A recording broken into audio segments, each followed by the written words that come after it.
সন্ধ্যাবেলায় mood of থাকাই boyfriend নিয়ে গেল চা খাওয়া। কোথায় নিয়ে গেল, কিভাবে নিয়ে গেল, চলো আজকে সেই ব্লগটাই তোমাদের সাথে শেয়ার করি। ও আসার পর সেরকম ভাবে ব্লগ আমার দেওয়া হয়, মিনিমাম কাপল রিলস শুট করেই দেওয়া হয়েছে, কারণ আমাদের ব্লগ বানানোর মতো টাইম ধৈর্য কোনোটাই নেই। এরপরে আসি সেদিন সন্ধ্যায় আমাদের প্ল্যানটা হয় কিভাবে। সারাদিন আমাদের দুজনের মধ্যে খুঁটুর ঝগড়া হতেই থাকে, কিন্তু সেদিনের ঝগড়াটা ছিল একটু বেশি গুরুতর, যার কারণে সারাদিন ও আমাকে কল করেনি, আমি ওকে কল করি। সেই জন্য আমার মুডটা খুবই অফ ছিল, তার থেকে বেশি মুড অফ ছিল ওর, কারণ আমার সাথে ঝগড়া করে আমি যেমন ভালো থাকতে পারি না, ও তো একদমই ভালো থাকতে পারে। সেই হিসেবে আমাকে বিকালের দিকে কল করে, এন্ড আমি কল রিসিভ করি না। 4বার কল করি, তারপরও আমি কল রিসিভ করিনি।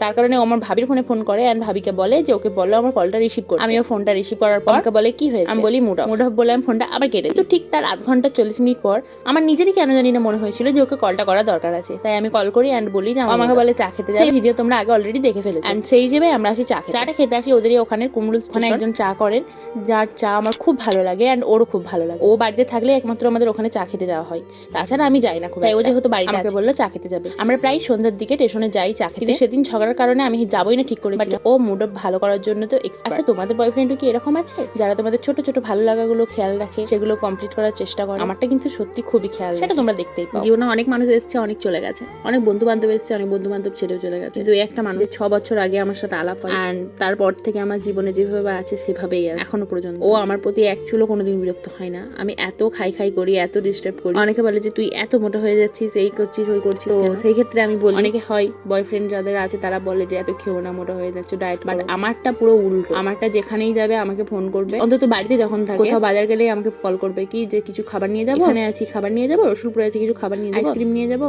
আমারটা পুরোই উল্টো। জীবনটা তো অনেক ছোট, এই ছোট জীবনেই আমি অনেক কিছু শিখে গেছি যে স্বার্থ ছাড়া কেউ পাশে থাকে না, বিনা স্বার্থে তোমার কেউ কোনো উপকার করবে না। এই একটা মানুষ যে বিনা স্বার্থে আমার সাথে থেকে গেছে এতগুলো দিন, ভবিষ্যতে থাকার প্ল্যান করছে। তো যাই হোক, একে পেয়ে সত্যি আমি খুব, অনেকেই আমাকে কমেন্ট করে যে তুমি খুব লাকি, খুব লাকি। কথাটা শুনতেও ভালো লাগে, আর আমি নিজেও রিয়েলাইজ করি যে সত্যি আমি লাকি যে এর মতো একটা মানুষ পেয়েছি। আসলে জীবনে ভুল মানুষ তো আসে, প্রত্যেকটা মানুষের জীবনেও আসে, আমার জীবনে এককাল এসেছিল। তারপরে যে আমি এত ভালো, এত সঠিক জীবনের লাইফ পার্টনার সেটা আশা করিনি। আসলে আল্লাহ যা করে ভালোর জন্যই করে, কথাটা শুনতে যতটা সত্যি একদম কিন্তু বাস্তব। অনেক কথাই বলে ফেললাম। তো ভিডিওটা কেমন লাগলো সেটা জানাতে ভুলবে না। এরকম ব্লগ যদি তোমরা দেখতে চাও অবশ্যই কিন্তু পেজটা ফলো করতে হবে, আর এইভাবে ভালোবাসা দিয়ে যাও। And love you so much সবাইকে। Thanks for watching.